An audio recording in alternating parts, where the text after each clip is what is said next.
oh maninja, kena kotan praisna peata, praisan flower dera chapa vayuminata.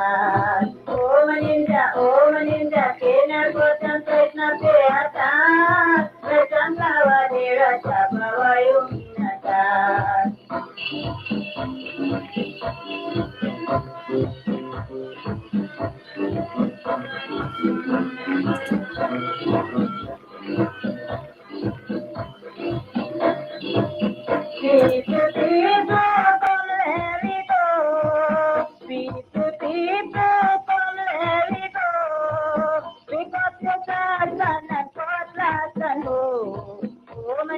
Oh maninja, kena kotan praisna peata, praisan flower dera chapa vayuminata.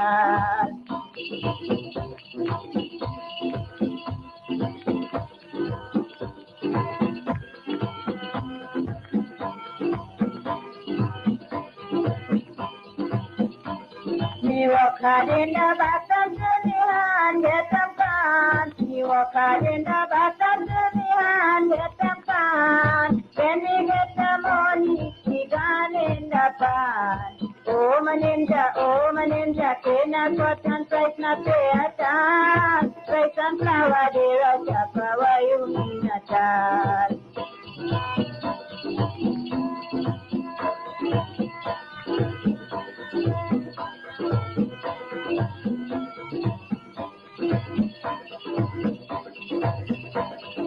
Manja lefty esto kia to gore.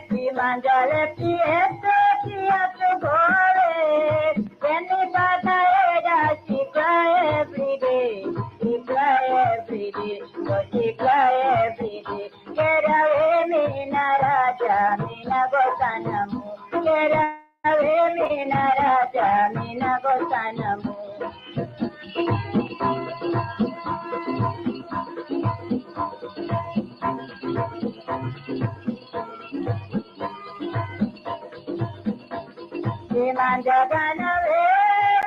Right, một nôn à living in Guyana, right? About no, like I am in Guyana no more. I think I go nhà mình hủy nữa, đấy không lại ốt, đấy không có cho bò mình sẽ lại có relax mình có I am in Guyana no more. I am in Guyana, I got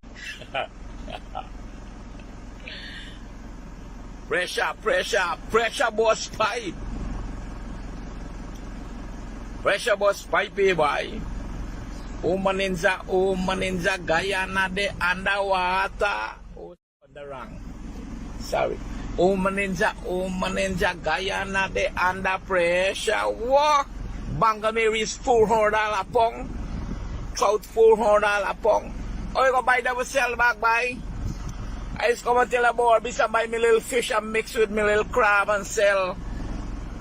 Thing that just raise, thing just double the price, just double. Oh, partner. What you could do now? You don't squeeze out the juice from the Guyanese people. The beer hawks left, what you could do with the orange? We can't eat the fucking hawks that we can eat. Pressure bus pipe, partner. Pressure bus pipe. Making the short video for send to you and the viewers and listeners.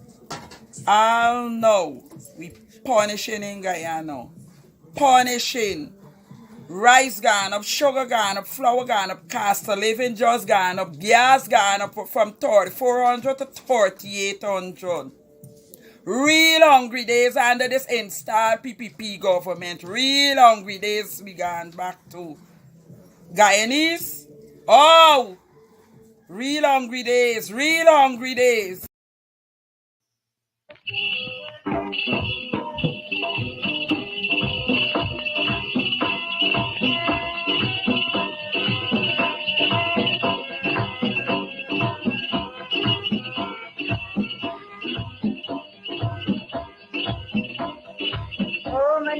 Oh maninja, kena cotton price na peata, price and flower dera chapa vayuminata. Oh maninja, kena cotton price na peata, price and flower dera chapa vayuminata. People, come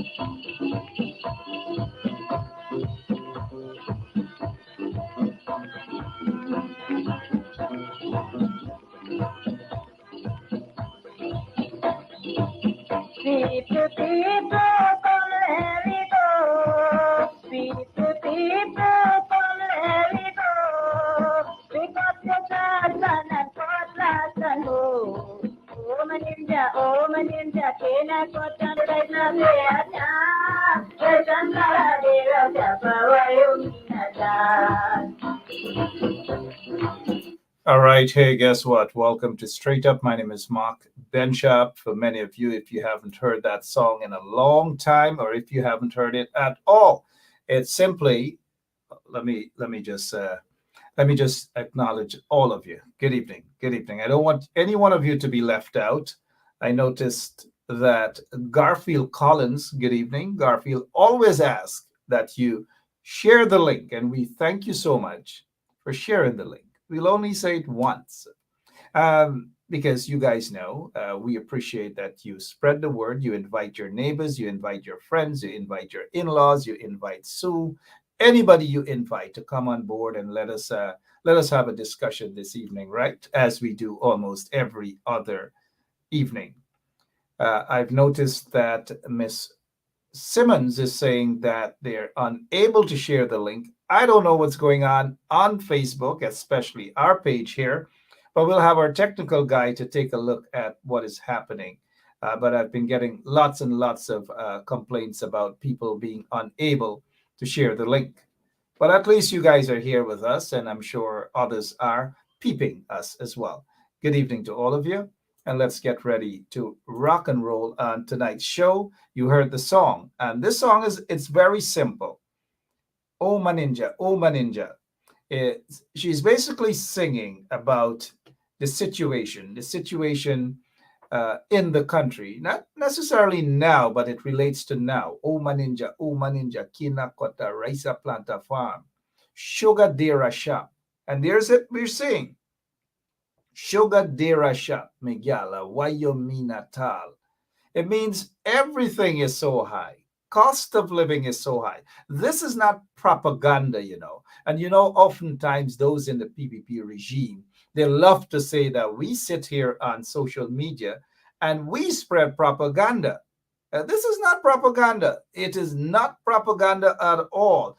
People are crying out throughout the country. And when I say people, I really do mean all people, not one set of individuals. All the people, including PPP supporters, are crying out. Every single day they are crying out. Because of what? Because of bad governance, because of corruption, because of bribery, because we have visionless individuals who are in office right now. They have no vision for the country. They are running helter-skelter. They are basically ripping the country off, ripping you off, taxpayers of Guyana. They're giving billions of dollars of contracts to their friends and cronies and vagabonds and money launderers and drug lords. That's how they're running the country. And that's no way to run a country. I am almost certain that most of PPP supporters who are watching this show, not the trench crappos, and I want to make this distinctively clear, that trench crappos are not just confined to the numbskulls of the PPP. You don't have to be a PPP to be a trench crappo, mind you. But the trench crappos are the ones who come with all manner of dotishness, hence the term trench crappos. But I do know a lot of PPP supporters who are watching this show, and I say good evening to all of you. You know, here is where you come and you get the truth, the whole truth, and nothing but the truth. We don't hold back. And I feel it for all of you. It doesn't matter your political affiliation. I feel it for all of you. $1,000. Look at this. Look at a little bit sugar. A country that produces sugar, supposedly in large quantities. It's stopped. It's done. Compliments. And now this is ticklish. Some of the PPP supporters may want to say that This happened under the APNU AFC coalition government. Not so. Not so. Let me just point to you guys who destroyed the sugar industry. And Dragon, Dr. Cheney Dragon, the late president of the Cooperative Republic of Guyana, must be turning in his grave to see the price of sugar right now, because he has been fighting for sugar workers in the country, because the bulk of his support base then, he stood up for sugar workers, and they had good representation back then. Forget about the fact that a lot of them burned canes and cane fields and sabotaged the cane fields and so forth, and killed the exportation and production of sugar back then. And so when the PPP were burning, oh yeah, they were sabotaging the sugar estates and the sugar fields and so forth, the cane fields and so forth. It was the bauxite industry and bauxite workers who carried the brunt of the weight for all of Guyana. And so I salute the bauxite workers, especially those who are in retirement right now. They should be treated better. They should be saluted. And we should stand up and say respect to all of the bauxite workers. Unfortunately, under this regime, and to some extent under the previous coalition government, at least bauxite workers should have been respected. I'm not sure what happened there, but people seem to be forgetting the contributions made by bauxite workers at a time when the sugar fields were being sabotaged and burnt, if you know what I mean, right? So let us take a look at the sugar. $1,000 for sugar. Not so long ago, before this regime was installed, you could have walked away with a set of sugar. But look, the sugar that you have to.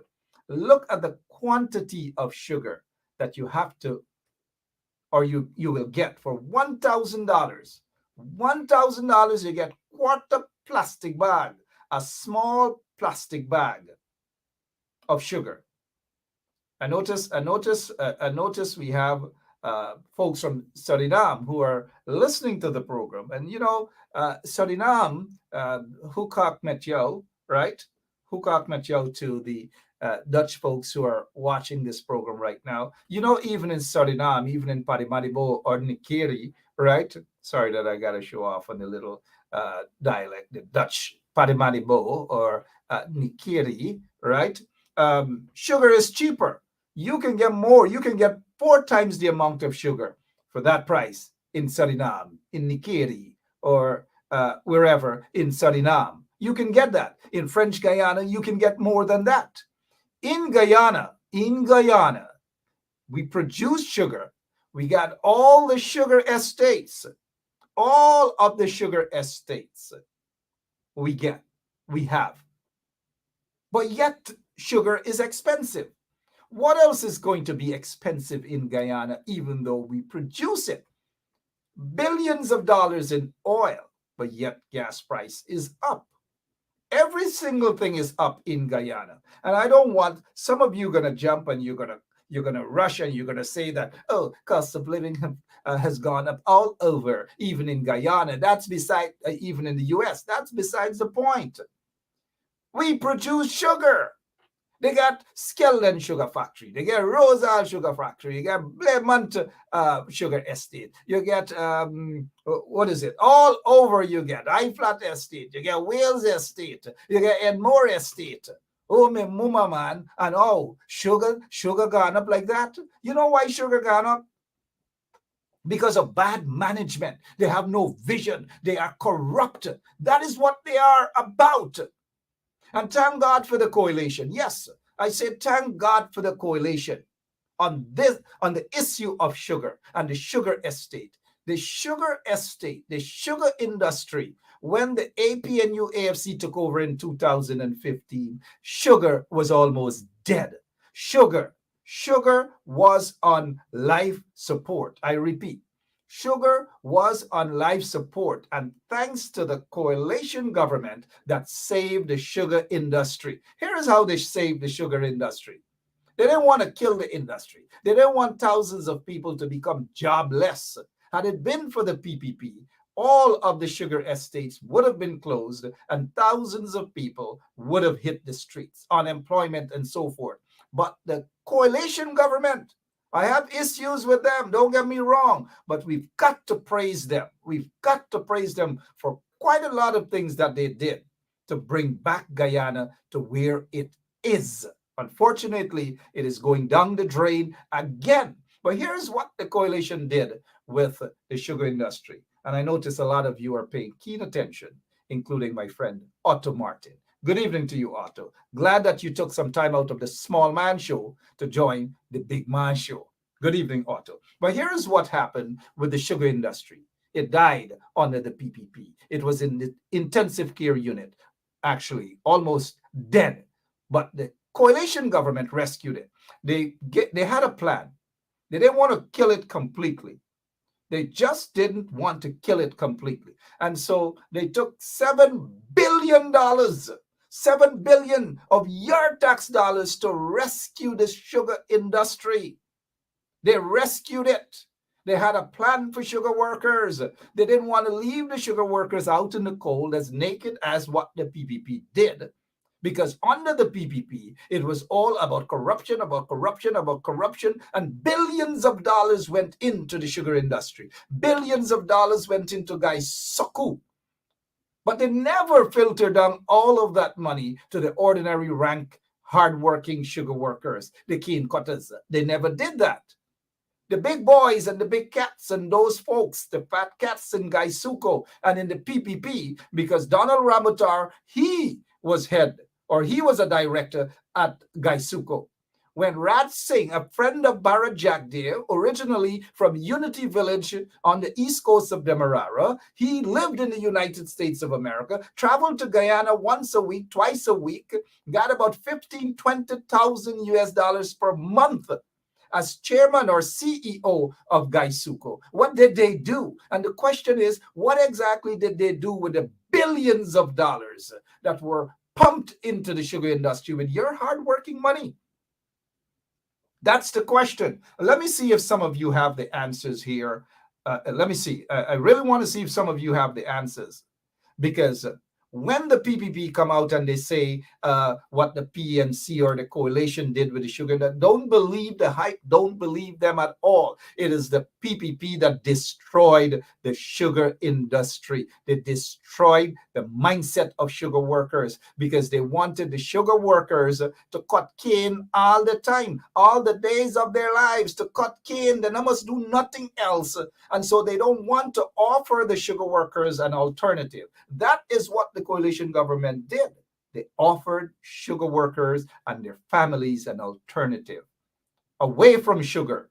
They tried to create employment in other areas. They tried to empower sugar workers and their families, something the PPP would never do. And they have never done for the 23 years they have been ruling Guyana and misruled the country. Corruption, massive corruption, waste of billions of dollars, like I've said, pumped into sugar. Here's another example. How many of you remember the Skeldon Sugar Factory? The Skeldon Sugar Factory, $200 million of your money pumped into that sugar factory or whatever it is. It's dead. White elephant, never used.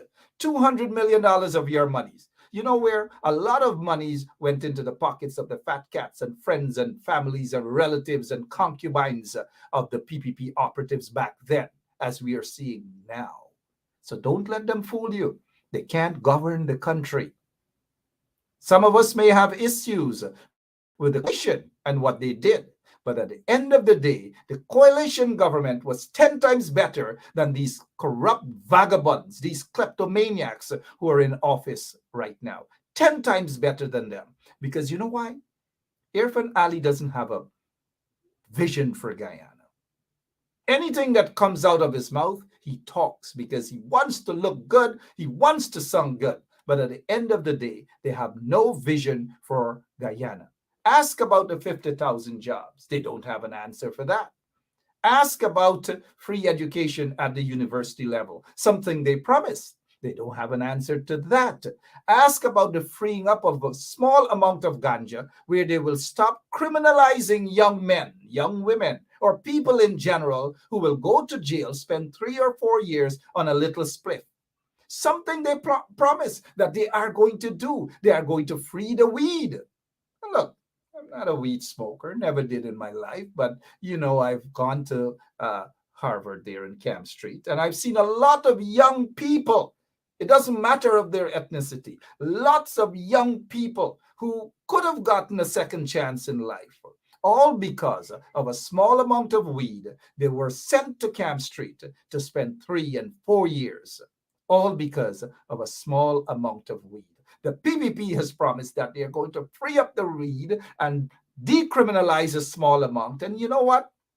It has been almost 3 years since they've been installed. The question is, have they done anything? Have they really done anything? The answer is no.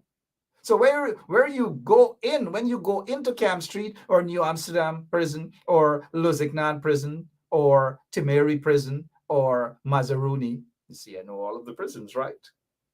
Good. So you will see a lot of young people.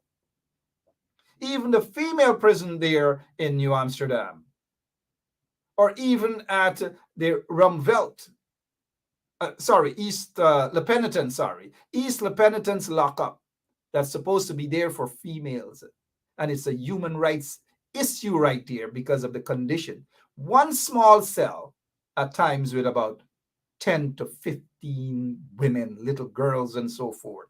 They catch them and they lock them up at times for small amounts of weed when they could have been given a second chance in life. But when you look at the injustices, when you look at the unfair treatment of people in Guyana, especially when 600 pounds of kilos of cocaine, 600 pounds of cocaine, you tell me that they don't know who this person is that is responsible for this large amount of cocaine entering Guyana? No, you can't tell me that they don't know. You can't tell me that they don't know who the big fishes are. You can't tell me that they don't know who the drug lords are. In fact, they know who the drug lords are. In fact, they are in bed with the drug lords. In fact, they are not just in bed with the drug lords. They give the drug lords whatever it is they want, whether gun licenses, whether whatever.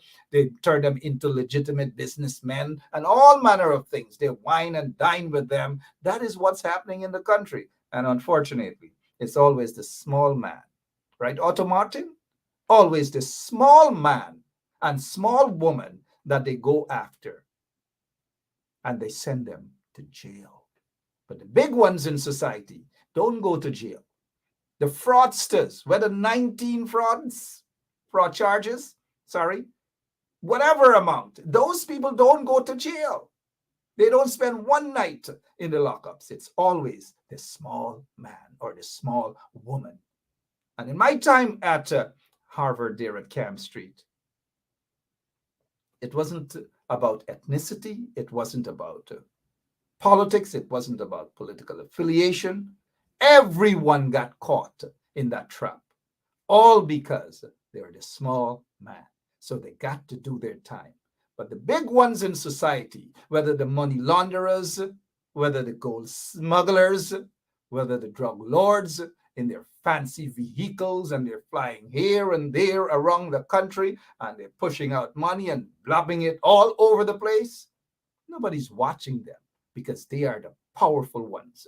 They control the police force. They tell the police what to do. They control the commissioner of police. They control all of the senior ranks within the Guyana police force, or majority of them. They control the army. How can you have development in a country when drug lords and scums and money launderers and gold smugglers who are all in bed with a corrupt and racist PPP regime are controlling the country?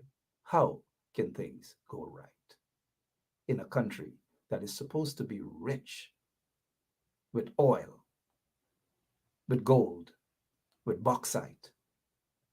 And not only that, thousands of talented people. Everything seemed to be going down the drain. And therefore, young people who are watching on, tell themselves that there is no hope, there's no future for them in Guyana unless they are part of a corrupt system where they are allowed and forced to mingle with a bunch of political kleptomaniacs, mainly in the PPP. And now those kleptomaniacs are not just confined to the PPP. We know of some of them who were part of the coalition government, but the coalition has been cheated out of office. They're not the issue right now. These vagabonds in office are the issue. Good evening again. I'll check your comments to see what's happening with you. Other than that, if you're now joining us, good evening and welcome to Straight Up, where you get everything right here, straight up. We don't mix things up. We get straight to the point. All right? Is anyone on this show right now, is there anyone disagreeing with what I have said? I give you the opportunity to speak up now. This is your opportunity. I'll look at your comments. And if I have said anything that you want to basically challenge it, go right ahead, challenge it. Tell me where I have gone wrong. What have I said that is wrong? You tell me. I'm going to give you that opportunity. I don't want you guys to say, or some of you to say, that there's no democracy here on 107.1 FM. We have democracy. We practice democracy. We believe in democracy. But you know what? It breaks my heart, though. I'll tell you guys the truth. You know, sometimes when I look at these things that is happening, things that are happening in Guyana, it breaks my heart. Because you know, people go out and they put so much to fight for a better government, a better country where all of us could live as one people, one nation, one destiny. One people, one nation, one destiny. Not just one Guyana. One Guyana is a fake something. It's a fraud. 19 times I will say, it's a fraud. 19 times. It's a fraud. Don't believe that hype. And so when we look around, and you see in a country that is producing, get back to sugar. And good evening to all of my friends and relatives on the quarantine. Good evening to all of you. J.R. Crawford, good evening to you. Vidna, good evening to you. Swarswati, good evening to you. From Albion Village on the quarantine. Swarswati, good evening. All right, so it really and truly breaks my heart to see that, sugar, let's go back to sugar, man. Sugar. And I'll take a quick break because I want you guys to hear this song. And I'll take a little piece of tissue and I'll try to dry the tears on my eyes because it breaks my heart, really and truly, to see that a country so rich in every aspect, natural resources, people's talent, lots of talented people, lots of gifted young people, brilliant young people.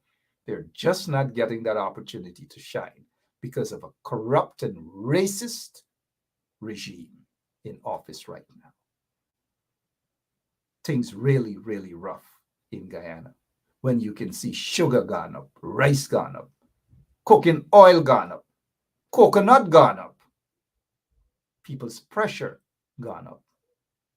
But you know what? Folks like Irfanali and their friends and cronies and concubines don't care because they got money like rice. And most of them got money like rice under questionable circumstances. So don't be fooled with some of them who are running around dashing out little dollars here and there. Don't be fooled. It is your money. Because when they get billions of dollars or hundreds of millions of dollars in contracts and so forth, and it's inflated, whose monies you think you're getting? You're getting your money. Don't be fooled. We'll be back, man. We'll be back. Cost of living has gone up, and this is just the beginning.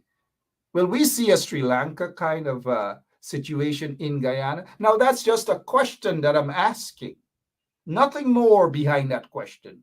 Because you know what happened in Sri Lanka. The people were fed up.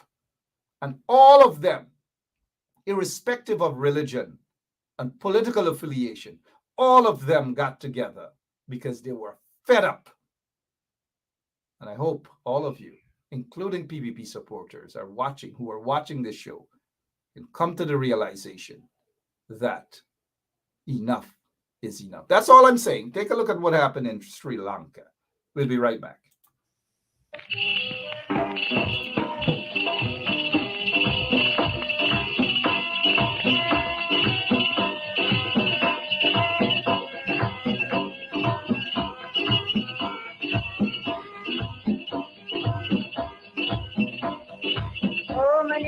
Oh Maninja, Chena cotton price na pay attack. Price and flower there chapa you mean attack. Oh Maninja, Chena cotton price na pay attack. Price and flower there chapa you mean attack.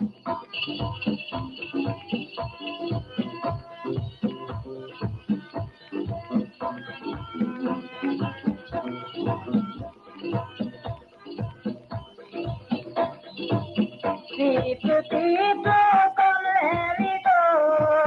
People, come let me go. Pick up your bags and cutlass and go. Oh Maninja, Kena cotton price na pay attack. Price and flower there chapa you mean attack.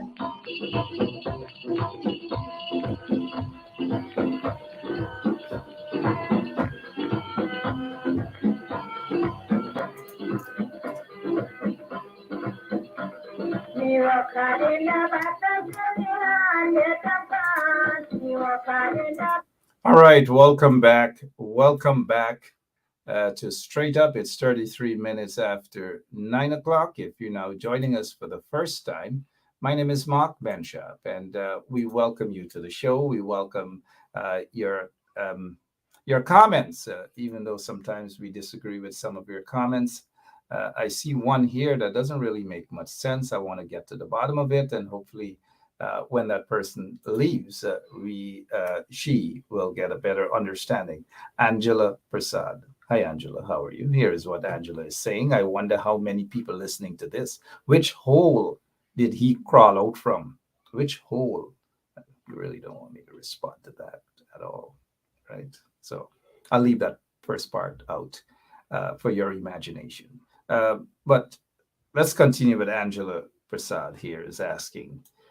She continues. She says, when I think, and here is where it gets ticklish. When I think back how Bornum, there we go again, how Bornum, I'm almost certain that she doesn't know anything about what happened on the Bornum. And that was almost 30 or over 30 years ago. Over 30 years ago.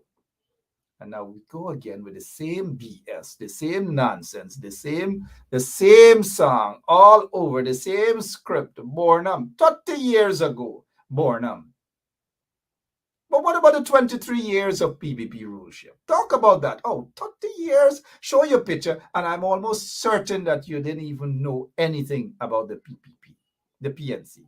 But you're going to talk about Bornum, right? Well, let's continue. Bornum banned all peas, beans, flour, and starving Guyanese people. They run for their life all around the world.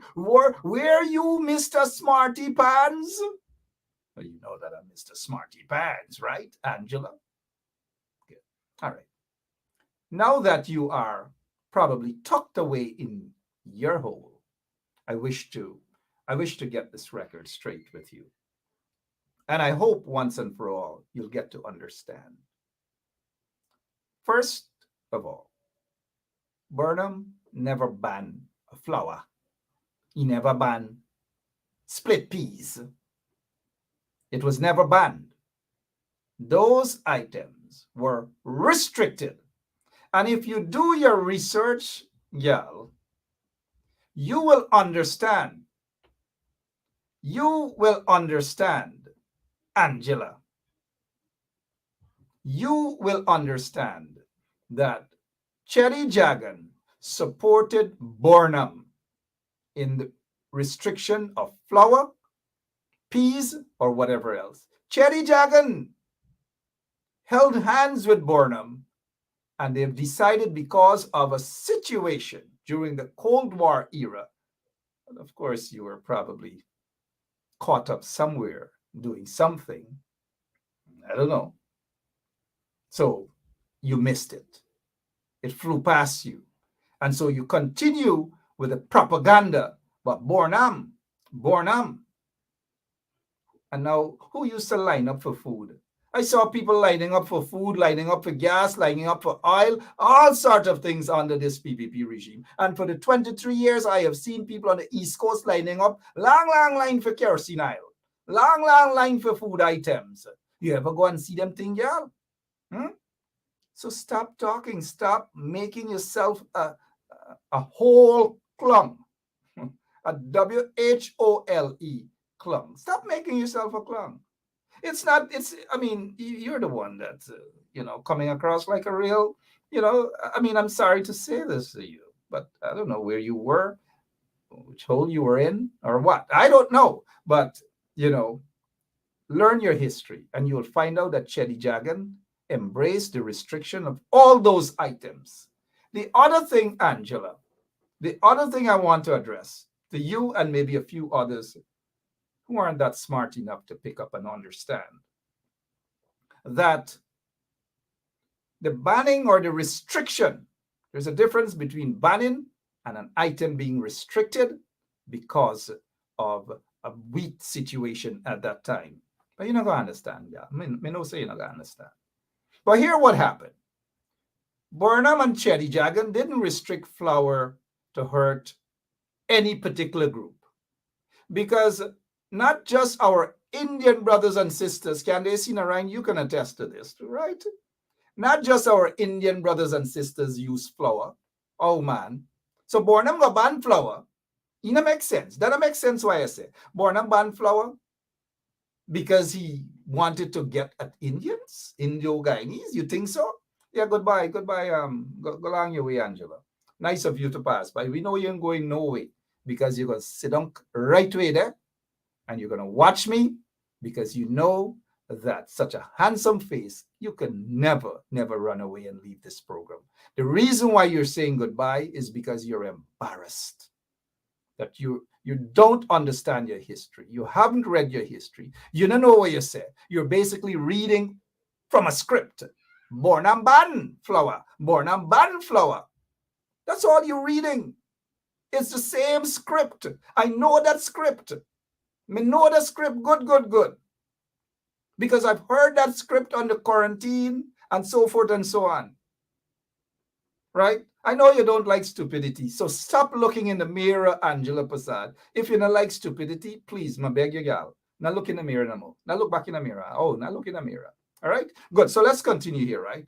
So Burnham actually banned flour, as some of you guys reading from a script. But Burnham banned flour. Because what? Our Indian brothers and sisters like make roti. Right? And so Burnham ban flour.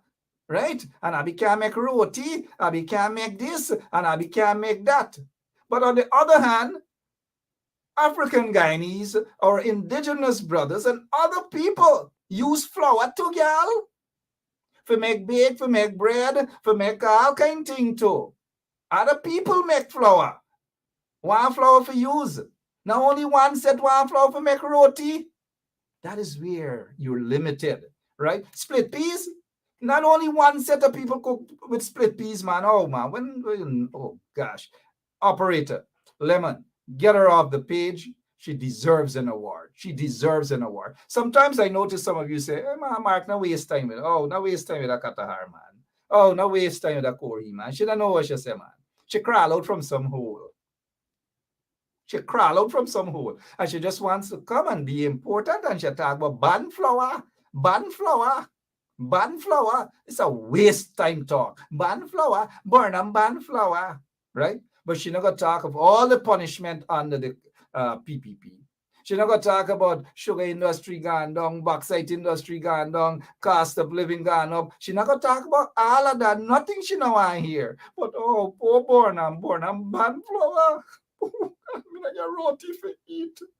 But meanwhile, them people in Buxton and Bella Drummond thing, then I complain, say, then I get bread and all kind of thing. Because flour make other things too. You know what I mean? So go along your way, Angela. Go back in your hole. good luck there, right? God bless you. All right. So, we got to take a quick 30-second because she deserves something, man. You guys know what she's going to get, right? You guys know what she's going to get. And she deserves it. Let's see what we can give her. Let me see. What is it that we have for her? We may not have anything for her. Do we? Yeah. Angela, this is for you. Yeah, you already know what I want.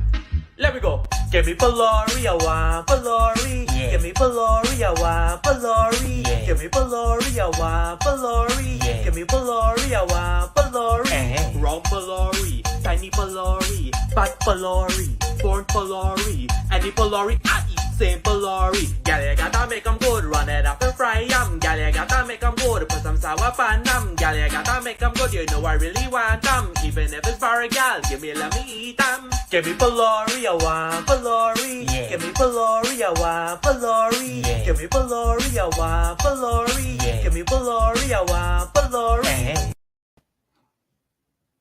Angela, that's for you, right? But we have something even more special for you. We do believe that you deserve it.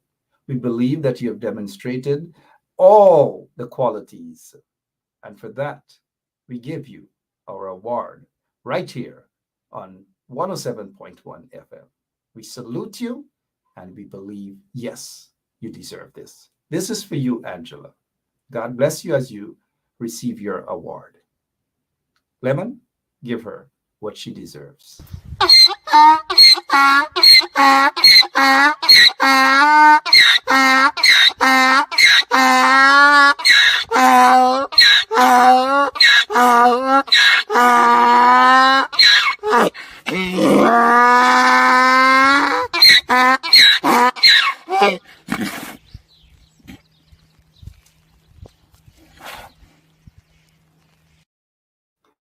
All right, let's move on to some other serious stuff. It's 44 minutes after 9 o'clock. If you're now joining us, good evening. It's always a pleasure to have all of you here. Sometimes, a little smile, especially when the numbskulls crawl out from God in heaven knows where, and they put themselves up to look as what we saw there from Angela. But we've got to move on. Angela, sweet dreams to you.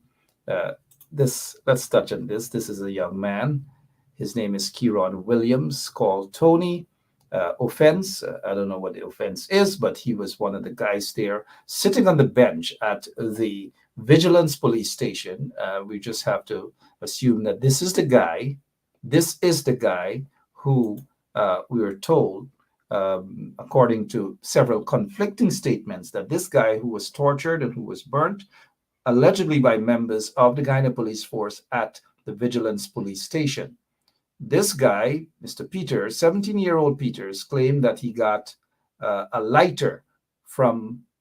cigarette lighter from someone who was detained and sitting on the bench at the police station. And if you know the police station there at Vigilance or any police station, when you sit on a bench, I'm familiar with that, right? Yeah, lots of that.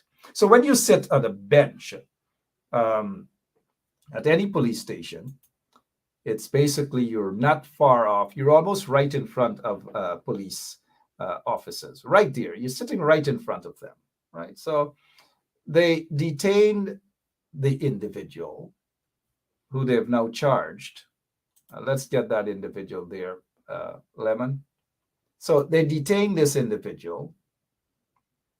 The guy that got tortured and burnt claimed that he got a lighter from possibly this guy. And now because the police, they're so embarrassed, the hierarchy of the Guyana police force, they're so embarrassed, they had to rush to do something. But if you detain someone, it means that you have to search them. And this guy, if he is the guy with the lighter, mind you, if he is the guy with the lighter, he would have been sitting right there in front of the police officers on the bench, with the lighter on him. And he couldn't possibly tuck the lighter anywhere else, at least not at that point. So he couldn't do it. He had the lighter in his pocket. So where were the police when all this transaction took place, when Mr. Peters asked this guy, assuming again he is the guy with a lighter, asked him for a lighter. He pushed his hand in his pocket and not his socket, you would know, or not his pouch. Those of you would know those terms. And so they have now charged this guy. They have charged him, and I am almost certain that they have charged him for having a lighter. Here's what they say. Meanwhile, another prisoner, this detainee, mind you, Kieran Williams, will also be charged with the offense of introducing prohibited articles into prison. Now, he's detained. He's on the bench. He's a detainee. He wasn't at Luzignan. He wasn't in the lockups. He wasn't there. He was a detainee sitting on the bench. How many of you have been pulled over and dragged in at Brigdam Police Station or wherever, and all because some of those traffic ranks didn't get a raise? They put you guys on the bench to sit down. And you sit there at times with your cell phone. You sit there with maybe your cigarette lighter, maybe matches or whatever. You sit at the desk until you're processed, whether you're placed on bail and you're out of there. And so this individual, Kieran Williams, was on the bench. Again, I'm assuming he's a lighter guy. Will also, they're claiming now, the police that is, will be charged with the offense of introducing a prohibited articles into prison, contrary to Section 54(1)(a) of the Prison Act, Chapter 1101. Williams reportedly gave, so they charged the poor guy for giving the other guy a lighter. A lighter. Now, here's where it becomes technical. And any lawyer, even if you're half-baked or whatever, even if you're now out of law school or you went to law school but it just didn't register, can still win this case, because it is something that is bad in law. This guy, this youngster, should have never been charged. They are using this youngster as a scapegoat. That is what it's about. I've noticed. Look, I need to see some of your comments, man. Some of you are ex-police. Some of you are police. I know the police wouldn't want to answer this, right? And so they're using this young man as a scapegoat. Look at what they charge him for having. He's a detainee, you know. It's not like this young man got a set of lighters and he gone inside the prison with it and all manner of things. Gone in Camp Street, or he was in the lockups. He was detained. He was on the bench. They detained him, I am almost certain, on some frivolous accusation. Something, sorry about that, right? I am almost certain that they detained him for something frivolous. And that is why they came up with those frivolous charges. It is just what it is. Frivolous charges indeed, right? A lighter. And look how they word this thing to make it, and you, if you didn't know, you'd be thinking that what the heck just happened there? Sorry, I know a lot of you, we just had some internet problems at this end, and so some of you may have lost your connections. But look at what happened. Meanwhile, this is what they're saying. Meanwhile, right? Meanwhile, another prisoner, Kieran Williams, will also be charged with the offense of introducing prohibited articles into prison, contrary to Section 54(1)(a) of the Prison Act, Chapter 1101. Now, this youngster is detained. My understanding of the Prison Act, Chapter 1101, should not apply to a detainee sitting on a bench. And that's where, I'm not sure, that's the advice from the police legal advisor, or that may have been the advice coming from the Office of Professional Responsibility. They have no lawyer there. It's basically a bunch of policemen serving member of the Guyana Police Force, and it's headed by a former senior rank of the Guyana Police Force. So they came up with some sort of frivolous things. not knowing that, again, I am surprised that the police could charge a detainee for something outside of the Police Act and charge that individual based on Chapter 1101, which is the Prison Act. If you have a prohibited item in prison, they will charge you according to the Prison Act, which is Chapter 1101, and they have quoted the section. It is bad. The DPP will have no other choice but to throw it out. And if this individual is charged, and I suspect that they may want to charge him, then he has good grounds to sue them for whatever it is. But I hope some lawyers are watching and will do the right thing. This is a charge that is bad in law. The other thing about this incident is that maybe what they picked this young man up for, they can't charge him with anything. And so they'll have to come up with something to make it appear that they're doing their job, when in fact, they are just abusing their power. That's it in this situation here. But let's move on to this. Disciplinary charge recommended over order for cops to trail Norton. Disciplinary charges. Roberts is one of the senior ranks. Roberts, again, is one of the senior ranks. Superintendent Roberts, he was stationed before somewhere in the interior, and he spent 1 day as a commander. When he was stationed there and placed as a commander, the PPP regional chairman called his buddies them and complained that they don't want Roberts there. They want Roberts out. And Roberts spent 1 day as a police commander somewhere in the interior. And so they brought him back, and he's on the East Coast now. And they now probably he is now being made a scapegoat. Now let's put 2 and 2 together. Superintendent of police is going to instruct policemen to trail Aubrey Norton, the leader of the opposition, when in fact the commander, Mr. Pershram, I do believe he is the commander there, is sitting right there in office, and a superintendent of police is making all those decisions to ensure that he sends these policemen to trail Norton.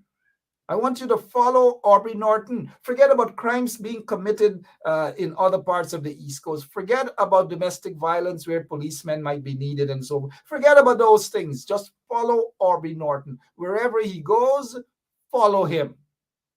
Regardless of where he goes, trail him. Now, I suspect that they're making Roberts a scapegoat because they don't like Roberts, from my information. Now, Mr. Roberts, if you're watching, are you going to sit by and allow yourself to be a scapegoat? Or are you going to say, who is the senior rank that actually instructed you to ensure that at all times, that's an illegal SOPs, the kind of SOPs the PPP have been ranting about, but the standard operational procedures of the police force for the PPP is to follow people. Follow people. I'm speaking from experience, years of experience of being followed by policemen, by operatives of the special branch. Anywhere I go, even if I go to a funeral, they're there. Even if I go to Bam Bam Alley, they're there. Even if I go to Baroom Bar, they're there. They're there all over. That is what the PPP does. And so Roberts, poor Roberts, is being made a scapegoat. I feel sorry for that superintendent of police. When will policemen and women start standing up against the sort of illegalities within the Guyana police force? Stand up and say enough is enough. They should not be subjected to these political orders coming from political goons or orders coming from money launderers who basically will summon senior police officers to their offices wherever it is. I'm talking about money launderers are known to be doing that. Gold smugglers are known to be doing that. And drug lords do that as well, because a lot of those senior officers of the Guyana police force are compromised. And so they have no other choice. Some of them have taken cars. Some of them have taken minibuses. Some of them have taken loans. Some of them have taken millions of dollars from drug lords and money launderers. That is why, going back in the beginning of my conversation in this show, is that those drug lords, those money launderers, those gold smugglers feel emboldened to do what they can do, to pick up the phone and call even very high ranking police officers. It is a sad situation in Guyana. I've noticed someone mentioned, even in the Guyana Defense Force, it is happening. Yes, it is happening. Now, let's touch not only in the police force or the prison service or the Guyana Defense Force, it's happening in the judiciary as well. And let's touch on the judiciary, at least for a moment. This guy, Irfan Ali, not so long ago, he jumped up when Harman was the opposition leader. He said that Harman should stop it, let us go, let us confirm the acting Chief Justice and the acting Chancellor of the Judiciary. Yes, this guy, this little boy, as Dr. David Hines has addressed him as, and rightfully so, this little boy, is behaving worse than a hypocrite, because what he said 3 years ago contradicts what he's doing now. Because as of now, the only person that is holding back the confirmation of the acting Chief Justice and the acting Chancellor is Irfan Ali, is the PPP. They are the ones who are basically stymieing the process. Why? We all know why. Because they want to control, just like they're controlling the police force, just like they're controlling the Guyana Defense Force, just like they're controlling the Guyana Prison Service. Because, for these vagabonds, these low self-esteemed individuals, it's all about control. And you know who loves to control people? Weak people, people with low self-esteem.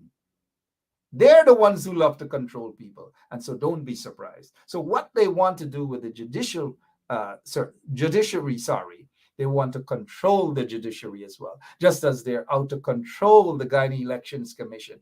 Everything is about control. They have no vision, but they want to control. They want to act as though Guyana is their plantation and they're the modern day masses. That is how they're operating. We see some of them. We see some of the money launderers. We know who they are. But let's stick to Irfan Ali here and the control of the judiciary as well. So they seem comfortable with the acting Chief Justice. You know who she is, right? They are not comfortable with the acting Chancellor. They want the acting Chancellor out of the way so that they can install their guy. And I say their guy because I know him. Justice Rishi Singh, if you're watching, good evening. But Justice Rishi Singh, in case you haven't know, the PPP kind of likes you, right? And they want to have you there as the next Chancellor of the Judiciary. They're not concerned about seniority and so forth. That's out of the door for the PPP. They don't care about that. Because remember Carl Singh, who became acting Chief Justice 20-something years ago. And according to the Constitution, it says that in order to be acting Chief Justice or Chief Justice, you've got to have over 7 years of legal experience. Over 7 years of legal experience. And if some of you who are lawyers would check the record, you would see that at the time that Carl Singh was appointed Chief Justice, actually robbed Claudette Singh of that position. But when he was appointed Chief Justice, guess what? He had less than 7 years experience as a lawyer, less than that. And now I say that to say that the PPP, they're not concerned about experience. They're not concerned about seniority. And so Justice Rishi Prasad, if you're watching, good evening to you, sir. Long time no see.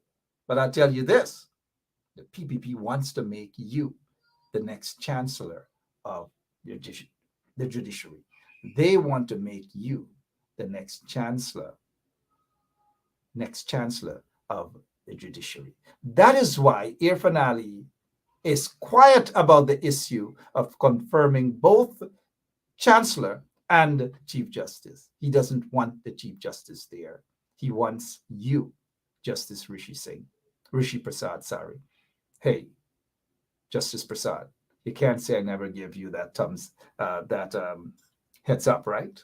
Good. So that's what's happening. That is why they don't want an appointment of or confirmation of those individuals. Moving on now. So they want to control everything, right? Every single thing they want to control. This guy, this little guy, this youngster. Oh man, this youngster. In Guyana's so small, and this youngster for all those years operated as a doctor, and nobody knew that he wasn't a doctor. And this guy said in his heart, he believed that in his heart and his mind and in his soul, he believed that he is a doctor. And so he acted as though he was a doctor. He told people that he was a doctor. You know what I mean? He told. And that's what it's about. Oh, man. And now we see the headline in one of the PPP's control media, online media entity. Says here, fake doctor could face criminal charges as chief magistrate university confirms his CV is a lie. Now they're saying it's a lie, right? His CV is a lie. Apparently in his CV, he said, or part of a recommendation or whatever, that he is the nephew of the chief magistrate, Miss McLennan. And they're saying now that it's a lie. For all couple years, he masqueraded as a doctor. But look, putting this aside, the police rushed to investigate this. They're going to rush to charge this young man. They're going to rush to charge him because of his credentials. He lied about it. You get where I'm coming from? You guys are very smart. This poor little chap, they're going to throw the books at him. They're going to throw the books at him. And I see some of you get where I'm coming from, right? Because he must have attended the University of Iflat, where Irfan Ali supposedly attended as well. University of Iflat. So this young man, okay, yep, he's a young man, got a bright future, or got a future ahead of him. I'm not saying it was right. I'm not condoning it at all, because he could have harmed or hurt a lot of people in the process by pretending to be a doctor and probably giving people prescription and whatever else. I don't know. But let us focus on the big fish now. I'm sorry, no pun intended when I say big fish, knowing very well that the operator has Irfan Ali's photo up there. And I just said the term big fish, and I looked up, and there Irfan Ali is on the screen. Now, for many years, his academic qualifications have been questioned. For example, whether he completed a first degree or not. There is no evidence of that, because in order to do a second degree, you have to have a first degree. And according to my knowledge, he has refused to show where he got his first degree from. And so if your first degree is basically fake or doesn't exist, then how can you move on to the next level? Well, he has moved on to the next level. And today, he loves when people addressed him as doctor. So he too is a doctor. He too is a doctor. But we're not going to see a headline where a PPP mouthpiece or PPP controlled media entity on social media going to call Irfan Ali a fake doctor. They're not going to do that. But this poor small man, oh, that's where we go back again. The small set of people always get the big embarrassment. They get the charges and all manner of things, because that's how society is made out, to go after the small fishes. after them. Meanwhile, the big fishes, there we go again, the big fish, they get away, they slip through the cracks, they slip through the holes, they slide away, they get away, and they continue to do all manner of things, and they present themselves as legitimate individuals. And that is how they want society to accept them. Hence the term I-flat university. I-flat university. He's not going to show his degree. He's not going to prove that he has attained a first degree. He's not going to do that. And society is not going to question him on that. But we're going to see a bunch of people. It's going to say, throw this little guy in jail, send him to jail. We're not going to say he needs counseling. We're not going to say he needs psychiatric evaluation. We're not going to say that because you want to make him an example. But when certain people are caught with drugs and smuggling drugs out of the country, mind you, certain people, that's the only time we get to hear about psychiatric evaluation and all manner of things, right? You got me? You got where I'm coming from? 7 minutes after 10 o'clock. What else can we discuss before I go this evening? Where is this guy? You know that guy there? That's Sue. Not the one in the glasses, the one with his face turned, right? There goes Sue. I wonder what's in that drink. That thing look Otto Martin, or let me see, who else can identify this here? Rita Clark, can you do that? Can you identify what's going on here?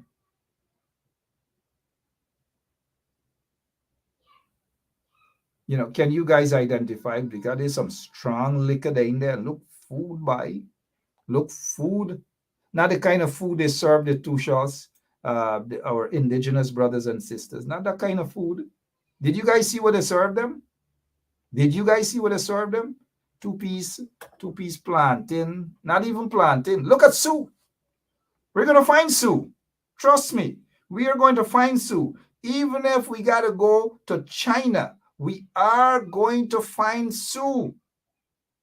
I can put whatever it is on the block right now and let you guys know that Sue is not in Guyana. I'll be surprised if Sue is in Guyana. I'm telling you guys, Sue is not in Guyana. Why you think Jack Dale and Irfan Ali, they rush to say, that's what they rush to say, that they welcome a probe, they want a probe, there should be a probe. That is because, again, I am almost certain that Sue not in Guyana. Sue is not in Guyana. That is why they're telling you that they welcome a probe, that they want a probe, because they know that Sue is not in Guyana. They know that Sue, and in my opinion, mind you, my opinion, unless they can prove me wrong, I am saying to you guys that Sue is not in Guyana. Sue is back in China. I repeat, Sue is back in China. Sue is back in China. I would be surprised if Sue is in Guyana. Again, I'll be surprised if Sue is in Guyana. But I am almost certain that Sue is in China. That is why Jack Dale and Irfan Ali are so bold enough to say that they want a probe. Here's why now. If you say you want a probe, and you know that the main guy who happens to be Sue is not around, then you're only attempting to fool the people into saying that you want a probe. And then the police, they are going to say to you, the general public, that we have been looking for Sue, but we can't find Sue. We don't know where Sue is. So how can we start an investigation about Sue when we don't know where Sue is? Anyone who knows the whereabouts of Sue, please contact us here at Soku or the nearest police station. That is what they're going to come out and tell you. In the meanwhile, they don't have to have Sue to begin an investigation, because Sue has accused someone that we are familiar with, and that's the someone there. Soku should already have been at this guy's door, knocking and questioning him. They need to get the evidence. How Sue paid you in terms of your monthly. And when I say your monthly, in reference to Jack Dale, I really am talking about, on this occasion, I'm talking about his monthly rent, that is. Sue has said that he paid Jack Dale in excess of $1.2 million, I believe, per month. $1.2 million per month in rent. Where did he pay that money? Was it paid in a bank in Guyana? All of those information that Suku should be getting from Jack Dale while they look for Sue. Did Sue deposit that money in any bank in Guyana? Which bank? We need slips. We need deposit slips and so forth. We need the statements from the bank. Or did Sue deposit the money in an account in China? Assuming, I'm not saying that Barra Jack Dale has an account, a bank account in China. I'm not saying that. I'm just not saying that. It could be, but I don't know. It is up to investigators, not necessarily investigators in Guyana, but investigators outside of Guyana to find out whether he does have a bank account in China, of course, under a different name and possibly some connection to Zaire. I don't know. I just don't know. I'm not saying that that's the case. Bharat, I know something might be squeezing you right now, but I'm not saying that that's the case. Who knows? But where did Sue deposit the monthly rent? Where? Where did Sue deposit that money? Let us go straight to Sue. In an interview I did with him a couple of weeks back, and you guys have heard it before, but let us hear exactly what Sue has said. And I'll give Soku an idea how to start.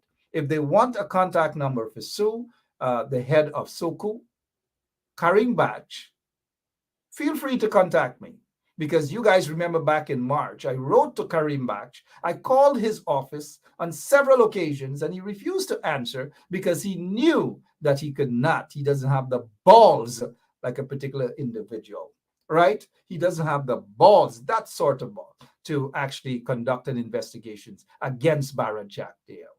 But let us see what's going to happen now. Let's see what's going to happen now. Here is some bit of information for Suku and the police. How long have you been living at Jack Dale's house? No, the people just, I don't know what them do it. They do nothing there. You understand? Yeah. So how long have you been living at Jack Dale's house? Huh? How long have you been living at Jack Dale's house?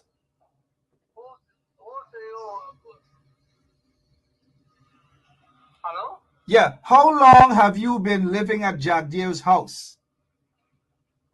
For 1 year now. Okay. So how much rent do you pay every month? Every 1.2. 1.2 million Guyana dollars? Yeah. Now Where you from? when Vice News interview you, did they put you on camera? No. Did they record you? I don't know. I don't know nothing there. Okay, so do you I know? don't know what them do it. Oh, so you don't know? No, I don't know nothing there. So why would they lie? Why would they lie on you? Are they lying on you, Mr. Sue?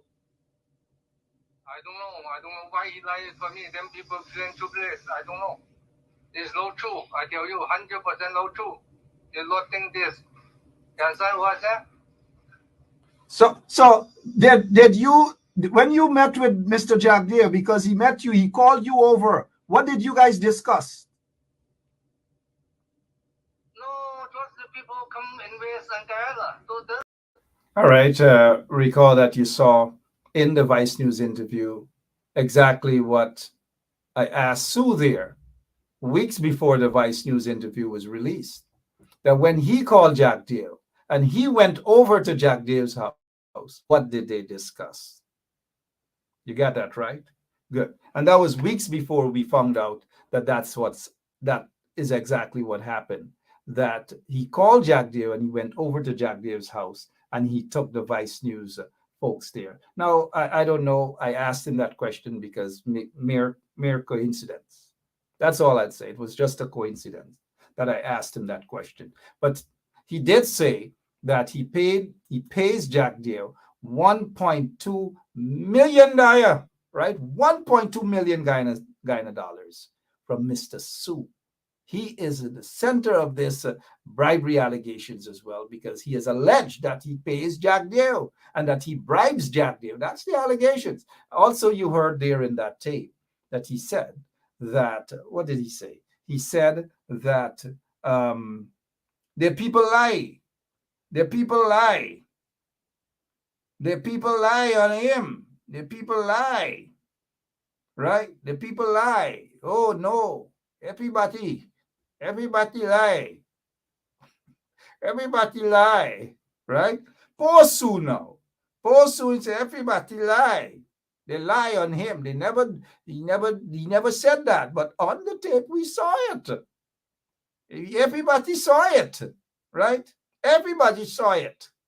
That Sue actually, he said that Vice News people lie. Everybody lie. We saw that, everybody saw that, and everybody would agree that Vice News didn't lie on Sue. Vice News didn't lie on him at all. Vice News just didn't lie. All right, this phone is ringing. Let's see what's going to happen now. I want us to have an interesting night.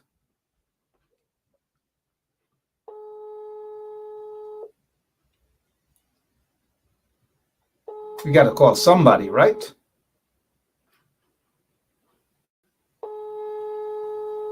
We might be lucky. Who knows?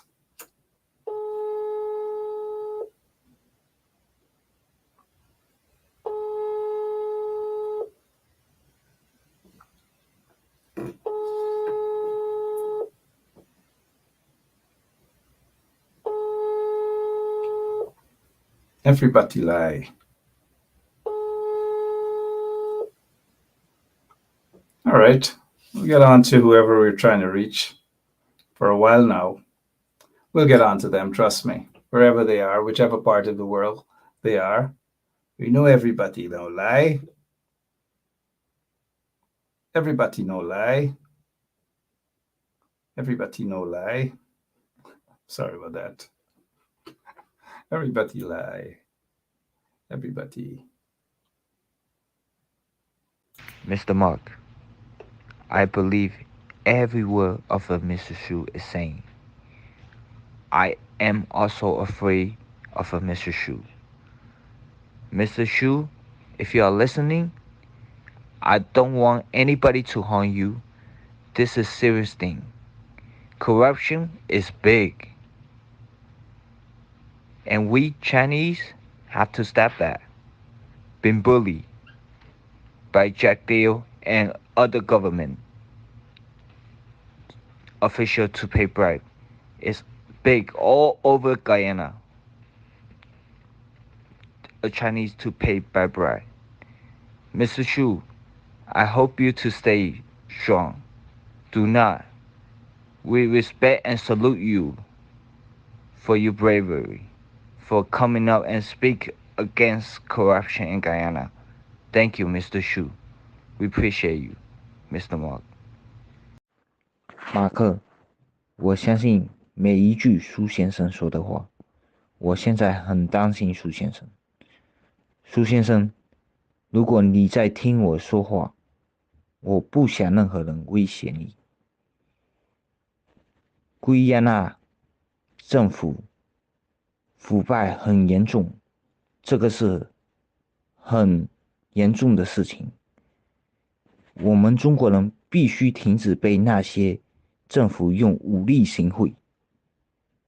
苏先生，我希望你能继续你的发表，也希望你在新的一年万事如意。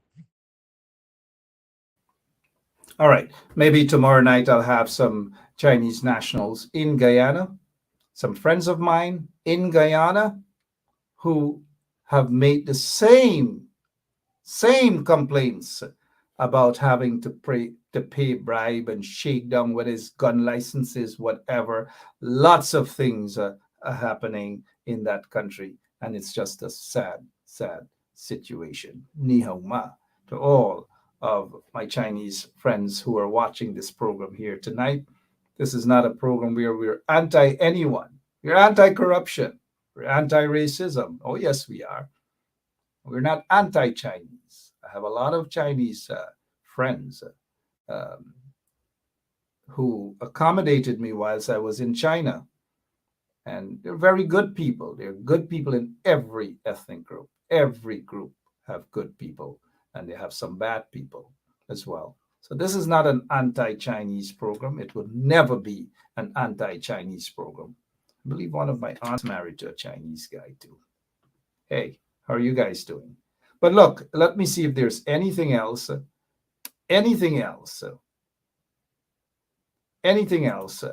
I need to discuss with you guys before I go. Remember, I spoke earlier about the food. When these parliamentarians go in parliament, you ever see how they eat? And I'm not just talking about just coalition parliamentarians, because there might be a couple of them watching and, oh gosh, Marga, will we again? No, not tonight, right? Not tonight. But parliamentarians in general, because they eat from taxpayers' monies, right? Here, finale, all of them, they eat, they get put on size, they look shine, right? They eat because of taxpayers, and they eat healthy and good food, big plate if you see them. But when it comes to the ordinary folks, they don't give a damn. And I'm not talking about the coalition members of parliament here, because I am almost certain the coalition would never have done this to our indigenous brothers and sisters. This was shared at the Tushaw conference, over the weekend. This is what they shared: couple pieces of meat and little stew. Couple pieces of meat that wasn't even cooked properly. Look between there. Look over there, get little thing on it. They chop up little couple meat, and they just throw a little stew on it. And they gave our indigenous brothers and sisters, you eat. They give them knife and fork and everything. Say, you eat.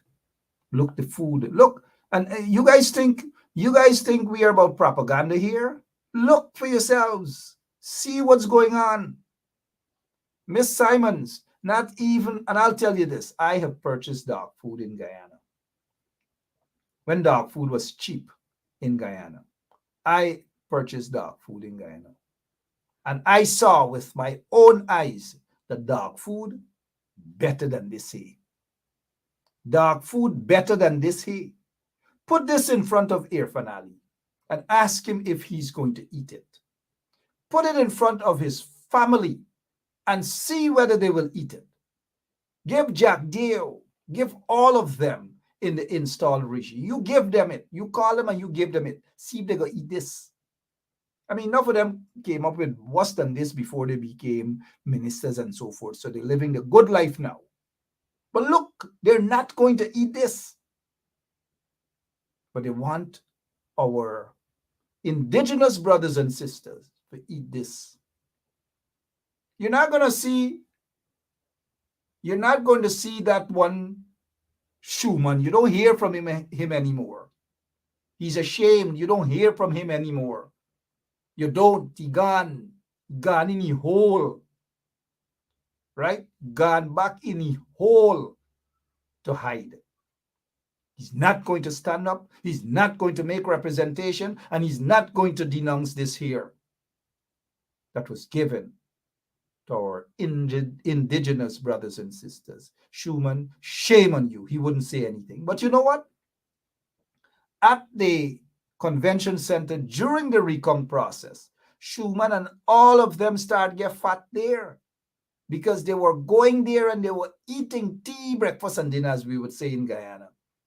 And the food was nothing like this. That is why Schumann and all of them ate and enjoyed it. They ate 2-3 plates, belly full. Some of them got it just to get a meal before they were installed. Not for them when they're just to get a meal. But shame on the PPP regime. Shame on Irfan Ali. This is one Guyana? Is this what he means by one Guyana? Is this an oil-rich country? Look at it. Everybody, come and look at it. Everybody, look at it. Shame on them. Shame on the Minister of Indigenous Affairs. Shame on her, Pauline Sukai. Well, Pauline Sukai already has a history, right? Remember, she, according to information, took taxpayers' money to do her teeth. But they rather take taxpayers' money to look after themselves, broke up cars. Enough of them going government as broke up cars, beat up old trucks, beat up cars, beat up bicycles. That's how they're going looking. And they're using taxpayers' money to catch themselves back, to repair themselves, repair their teeth, repair this, repair that. All manner of things they're repairing. Jack Dale, all manner of things are you repairing. Irfan, enough things are you repairing, but y'all can't feed people properly. Shame on them. Susie Wong, good evening to you. Shame on them. Shame on all of them in the PPP. Because you know why? They don't give a rat's, you know what, about people. Whether indigenous people, whether our East Indian brothers and sisters, our African brothers and sisters, our Chinese, our Portuguese, they don't care about people. This PPP regime has a bunch of flatfoot hustlers, gangsters. That is how the country is being run. If you're not a gangster, you can't live in Guyana. If you can't be in power in business and thief, well, then you're not going to survive. I'm not saying then that all businessmen and women are like that. I'm not saying all Guyanese are like that. All I'm saying is that in order to get by and get through, if you want anything, especially from the regime, you got to have a mindset to be corrupt, pass bribe, all manner of things. That is what happens. That is what big businesses, most, not all, because there's still some honest big businesses in Guyana and honest businessmen and women too, across the board. But the bulk of these so-called business people, you know them, you see them through the Private Sector Commission. You know them. You know how corrupt most of them are. You know who they are. I don't have to call the names and so forth. To survive, that's what you got to do in Guyana. And the Chinese who were interviewed by Vice News were speaking the truth. Now, are we going to see an investigation? Will Soku Boss go out and question Jack Dale tomorrow? Will he round up some of the Chinese nationals who have made the allegations of corruption and bribery in Guyana? Or are they just going to sit and wait for Sue to turn himself in, which is probably impossible at this time? I don't know. But I've got to go. I'll be back tomorrow. Same place, same time, right here on 107.1 FM. It's been a pleasure being on with you. I love you guys. I really do. God bless you all. And pray for our country. A country where sugar should be sweet is no longer sweet. Have you ever tasted sugar and it is bitter? I feel for you right now. Because sugar is bitter. Compliments of a corrupt, racist, installed regime. I feel it for our people. All of our people. Imagine sugar. God bless you all. See you tomorrow. Same place, same time.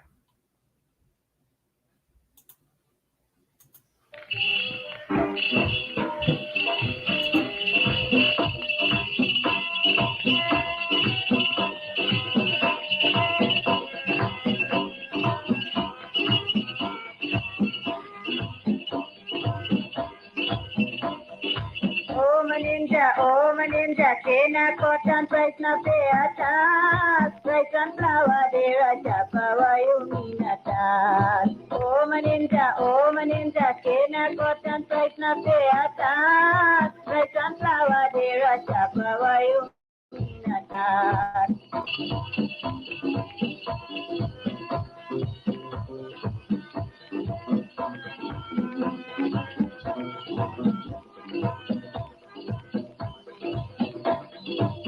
People, come here we go. People, come here we go. Pick up the cards and cutlass and go.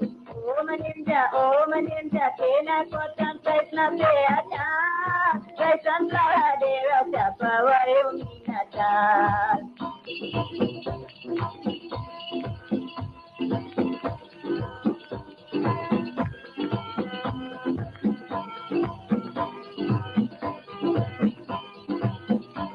Me walk hard in the back of the hand, get them gone. Me walk hard in the back of the hand, get them gone. When we get the money, we gone in the pan. Oh maninja, Kena cotton price na pay a tax. Price and flour they a chapa why you mean a tax.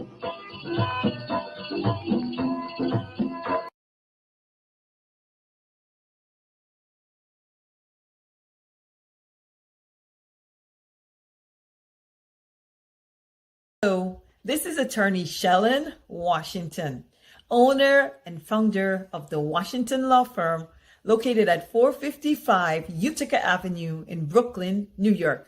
We're specialized in medical malpractice, personal injuries, matrimonial law, and landlord and tenant. If you're in need of legal representation, please give us a call today. The number to call is 718-877-3100. Consultation is free at no cost to you. So call us today to see if we can be of any assistance to your legal needs. Again, the phone number to call us is 718-877-3100.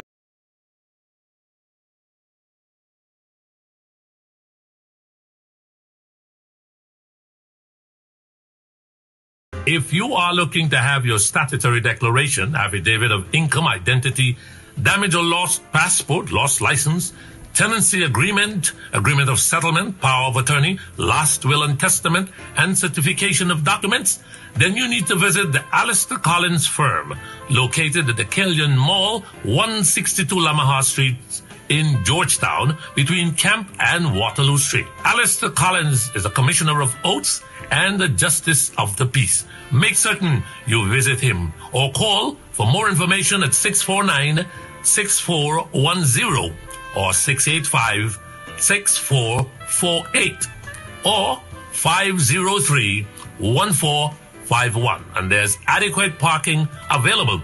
Go down to the Alistair Collins firm and have all of your legal issues settled and brought to the fore. Alistair Collins firm. Contact them at Alistair Collins firm.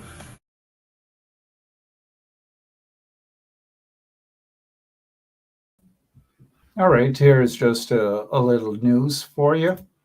And this news is it's concerning the drug plane.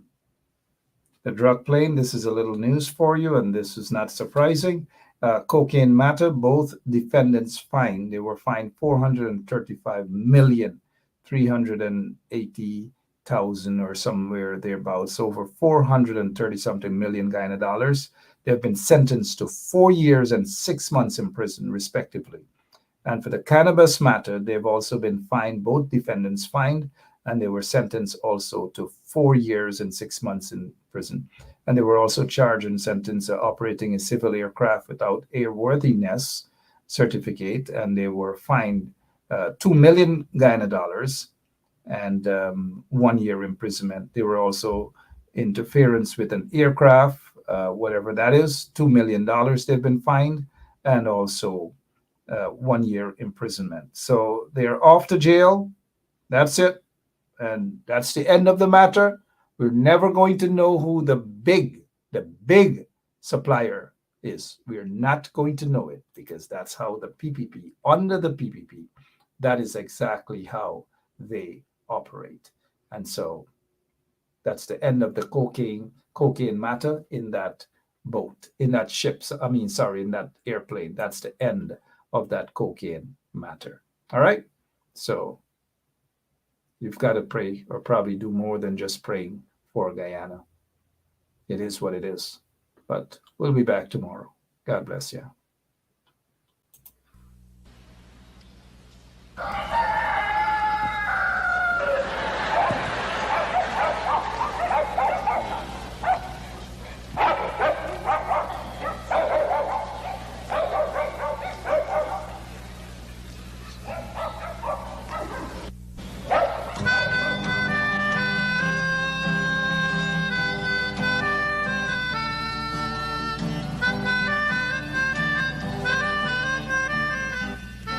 She put a pot on she hair and gone. Them a the first one out on the dam. Basket on she head, bucket in each hand. Hold up on she frock, I wanna she grandson. To the market, them a go. For the morning, the day is dawning. For cockacrow to give the villagers a warning. Rise and shine, the birds them a sing. All animal take turn as them join in the waking. Cockacrow, dagaba, donkey, bray, horse, and they even duck a quack. Cockacrow, dagaba, donkey, bray, horse, and they even duck a quack. Come and hear this sweet story that tell the people about life in the country. All day a back down, me now a come home. The naga jackass yard for fetchy load. Cockle shy hand, bag over shoulder, running by his side, a Rexy and Rover. From the farm, them a come. Sun a go down but up the river. Some washing clothes, some folks are bathing at the water. Fisherman, they catch them a bring. From a canoe boat, man, them start offloading. Aymara, Kwakwari, Hail Baka Kuma Kuma, even Lokonani. Aymara, Kwakwari, Hail Baka Kuma Kuma, even Bangameri. Listen to this sweet story that tell the people about life in the country. Them children glad when the weekend come. Out in the yard, them all gather round.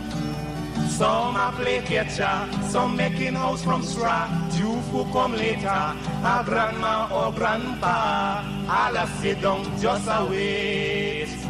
Moonlight so bright, it's just the right time to listen story or to say a little nursery rhyme. Grandpa voice a echo in the night as he tell it till some pick me a debit fright. Oh maninja, kena cotton price na pay attack. Price and flower, there a chapa, why you mean attack? Oh maninja, kena cotton price na pay attack. Price and flower, there a chapa, why you mean attack?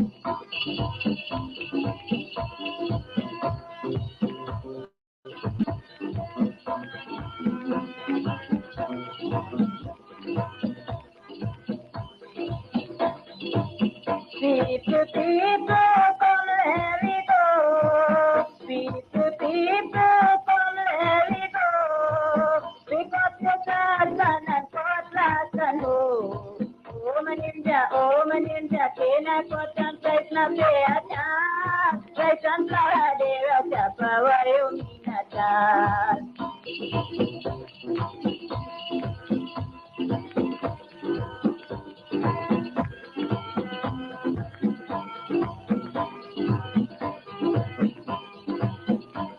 Me walk hard in the back of the hand, get them pants. Me walk hard in the back of the hand, get them pants. When we get them all. Oh maninja, kena kotan price na peatan. Price and flower, de raja power you minatan.